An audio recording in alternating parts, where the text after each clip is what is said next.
ओम शांति। 15 अक्टूबर की बाबा की मुरली। मीठे बच्चे, तुम सबकी आपस में एक मत है। तुम अपने को आत्मा समझ एक बाप को याद करते हो तो सब भूत भाग जाते हैं। प्रश्न, पद्मापदम भाग्यशाली बनने का मुख्य आधार क्या है? उत्तर, जो बाबा सुनाते हैं उस एक एक बात को धारण करने वाले ही पद्मापदम भाग्यशाली बनते हैं।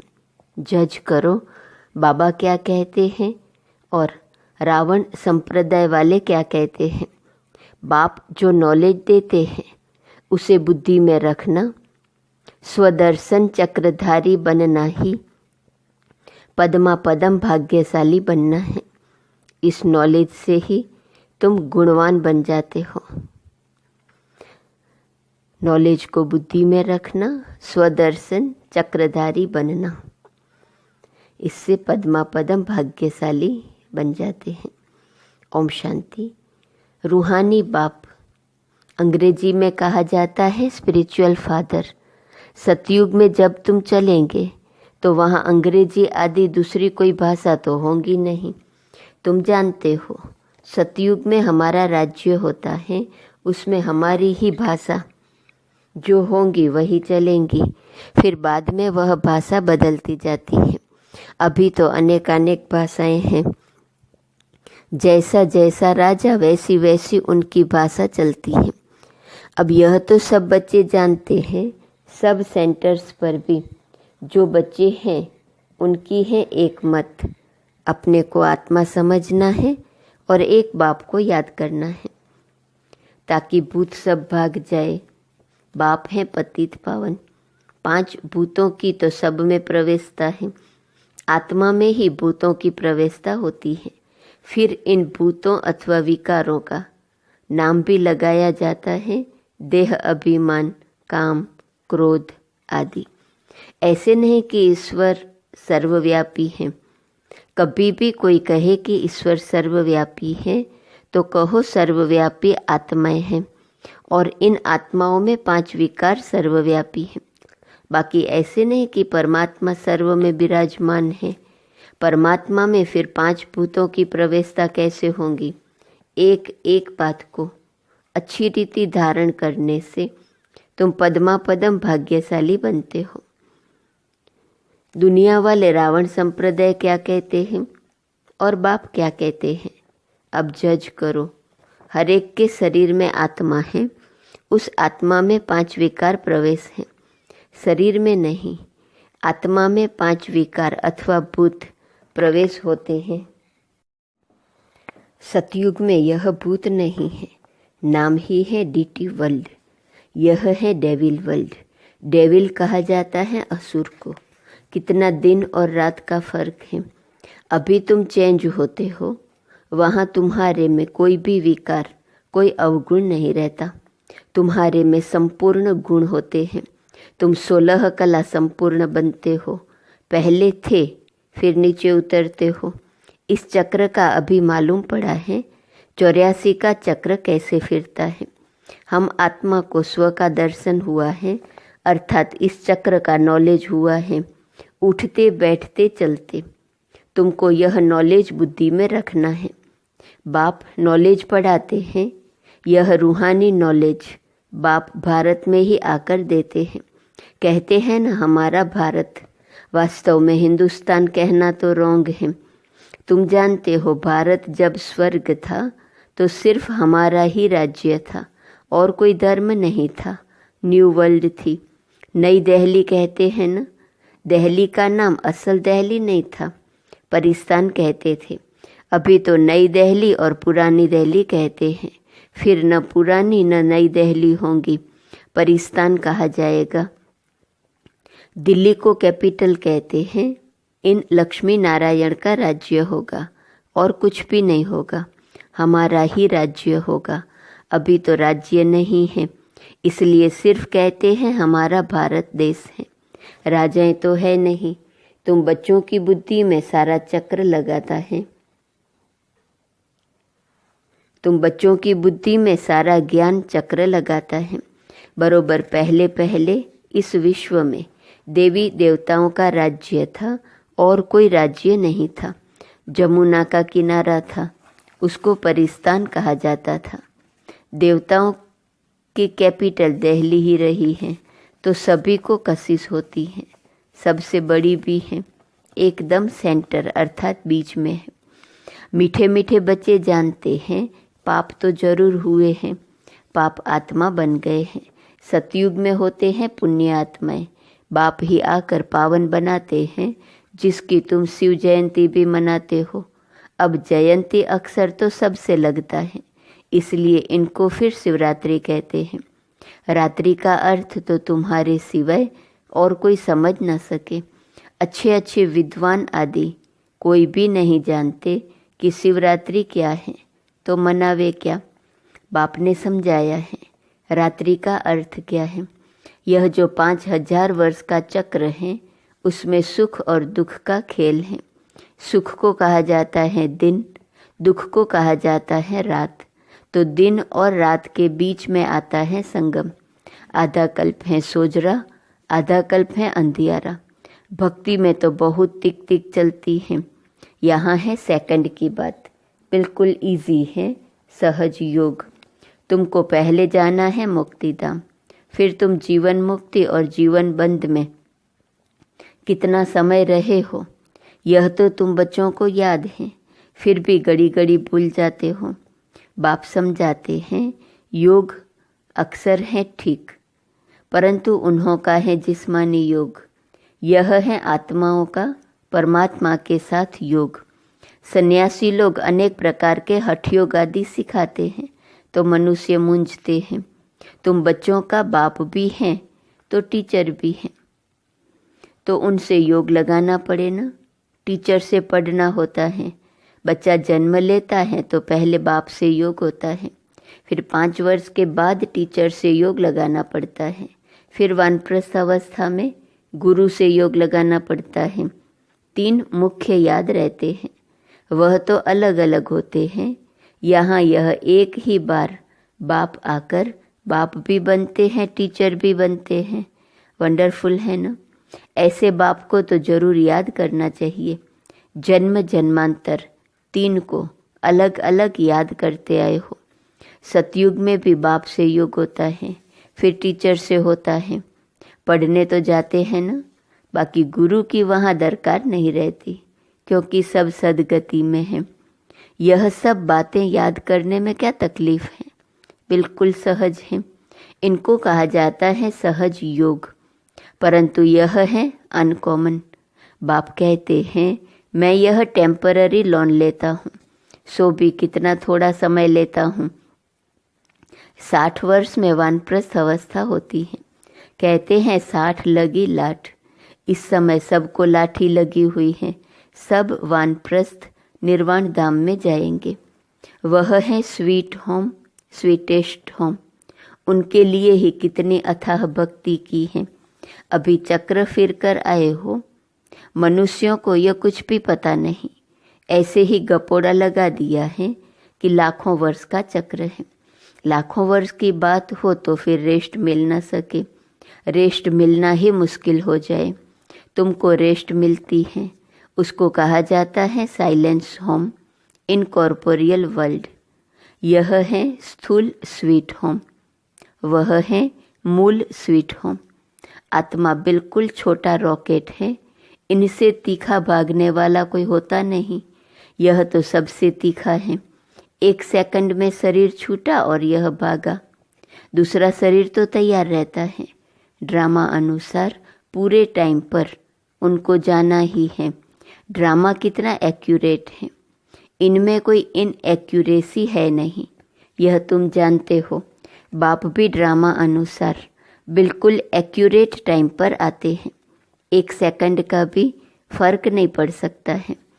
मालूम कैसे पड़ता है कि इनमें बाप भगवान हैं? जब नॉलेज देते हैं, बच्चों को बैठ समझाते हैं। शिवरात्रि भी मनाते हैं ना। मैं शिव कब कैसे आता हूँ वह तुमको तो पता नहीं है। शिवरात्रि कृष्ण रात्रि मनाते हैं, राम की नहीं मनाते क्योंकि फर्क पड़ गया ना। शिवरात्रि के साथ श्री कृष्ण की भी रात्रि मना लेते हैं, परंतु जानते कुछ भी नहीं। यहाँ है ही आसुरी रावण राज्य। यह समझने की बातें हैं। यह तो है बाबा, बूढ़े को बाबा कहेंगे, छोटे बच्चे को बाबा थोड़े ही कहेंगे। कोई कोई लव से भी बच्चे को बाबा कह देते हैं, तो उन्होंने भी श्री कृष्ण को लव से कह दिया है। बाबा तो तब कहा जाता है जब बड़े हो और फिर बच्चे पैदा करते हो। श्री कृष्ण खुद ही प्रिंस हैं, उनको बच्चे कहाँ से आए? बाप कहते ही हैं मैं बुजुर्ग के तन में आता हूँ। शास्त्रों में भी है, परंतु शास्त्रों की सब बातें एक्यूरेट नहीं होती। कोई कोई बात ठीक है। ब्रह्मा की आयु माना प्रजापिता ब्रह्मा की आयु कहेंगे, वह तो जरूर इस समय होगा। ब्रह्मा की आयु मृत्युलोक में खत्म होंगी। यह कोई अमरलोक नहीं है। इनको कहा जाता है पुरुषोत्तम संगम युग। यह सिवाय तुम बच्चों के और कोई की बुद्धि में नहीं हो सकता।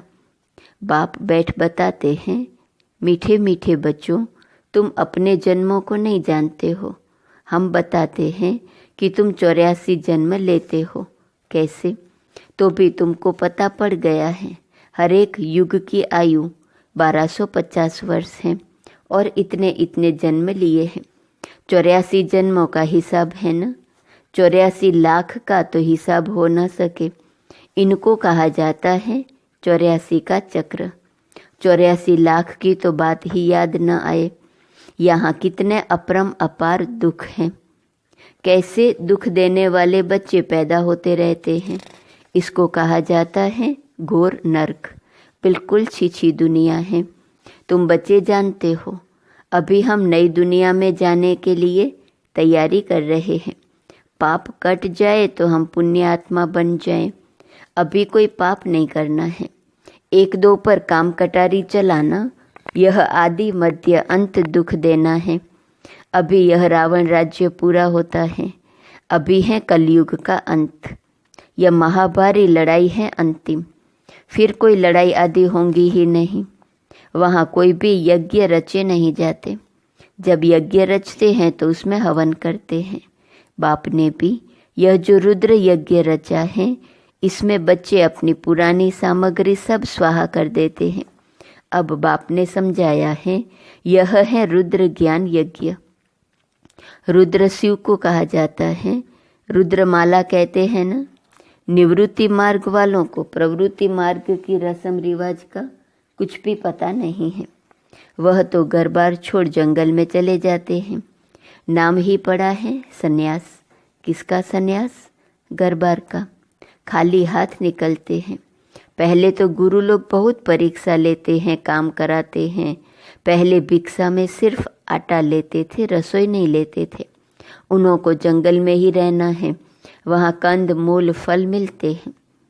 यह भी गायन है, जब सतो प्रधान सन्यासी होते हैं तब यह खाते हैं। अभी तो बात मत पूछो, क्या क्या करते रहते हैं। इसका नाम ही है विशेष वर्ल्ड। वह है वाइसलेस वर्ल्ड। तो अपने को विशेष समझना चाहिए ना। बाप कहते हैं सतयुग को कहा जाता है शिवालय, वाइसलेस वर्ल्ड।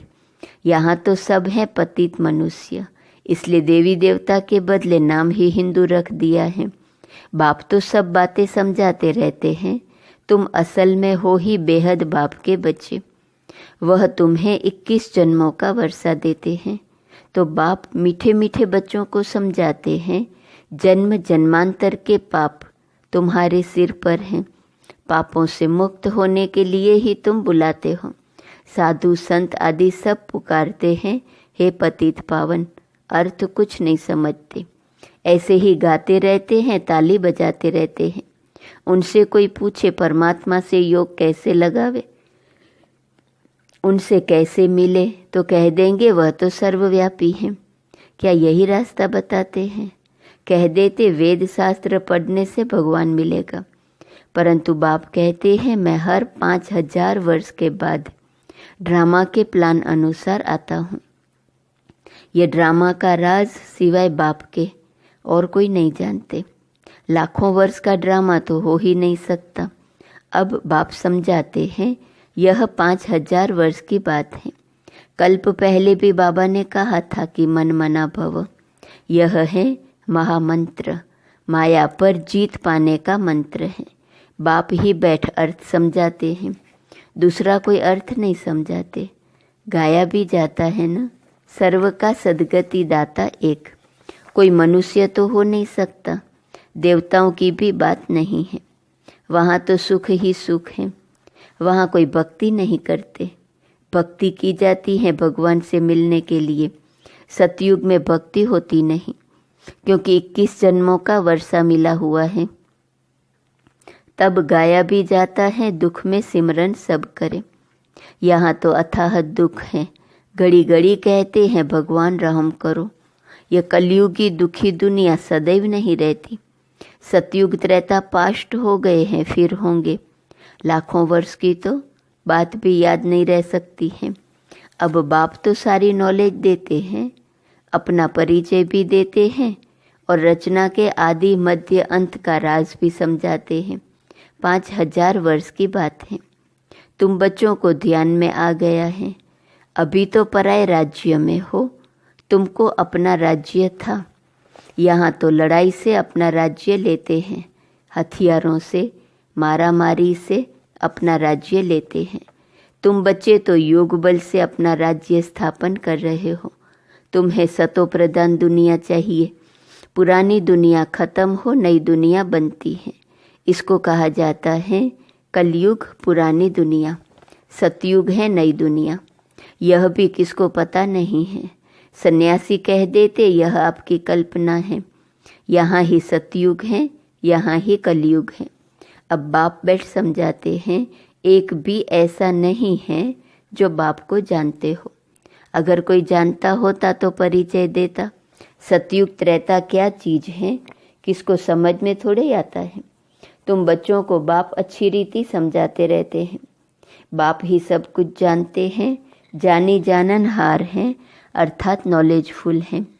मनुष्य सृष्टि का बीज रूप है, ज्ञान का सागर, सुख का सागर है। उनसे ही हमको वर्षा मिलना है। बाप नॉलेज में आप समान बनाते हैं। अच्छा, मीठे मीठे सिकीलदे बच्चों प्रति माता पिता बाप दादा का याद, प्यार और गुड मॉर्निंग। रूहानी बाप की रूहानी बच्चों को नमस्ते। रूहानी बच्चों की रूहानी बाप को नमस्ते नमस्ते नमस्ते। धारणा के लिए मुख्य सार, पहली पॉइंट, यह पापों से मुक्त होने का समय है, इसलिए अभी कोई पाप नहीं करना है। पुरानी सब सामग्री इस रुद्र यज्ञ में स्वाहा करनी है। दूसरी पॉइंट, अभी वानप्रस्थ अवस्था है, इसलिए बाप टीचर के साथ साथ सतगुरु को भी याद करना है। स्वीट होम में जाने के लिए आत्मा को सतो प्रदान बनाना है। वरदान, अपनी सूक्ष्म कमजोरियों को चिंतन करके परिवर्तन करने वाले स्वचिंतक भव। सिर्फ ज्ञान की पॉइंट्स रिपीट करना, सुनना व सुनाना ही स्वचिंतन नहीं है, लेकिन स्वचिंतन अर्थात अपनी सूक्ष्म कमजोरियों को, अपनी छोटी छोटी गलतियों को चिंतन करके मिटाना, परिवर्तन करना, यही है स्वचिंतक बनना। ज्ञान का मनन तो सभी बच्चे बहुत अच्छा करते हैं, लेकिन ज्ञान को स्वयं के प्रति यूज कर धारणा स्वरूप बनना, स्वयं को परिवर्तन करना, इसकी ही मार्क्स फाइनल रिजल्ट में मिलती हैं। स्लोगन, हर समय करन करावनहार बाबा याद रहे तो मैंपन का अभिमान नहीं आ सकता। आज का स्वमान है, मैं सदा एक रस हूँ। अव्यक्त इशारे की पॉइंट, 15 अक्टूबर। पुराने संस्कार व्यर्थ संकल्प व विकल्प के रूप में जब इमर्ज होते हैं, तब बुद्धि में एक ही शब्द आता है कि यह क्यों हुआ। क्यों से व्यर्थ संकल्पों की क्यों शुरू हो जाती है। इस क्यों की समाप्ति के बाद ही संपूर्णता आएंगी, फिर वह क्यों लगेंगी। जब क्यों शब्द निकल जाएगा, तब ड्रामा की भावी पर एक रस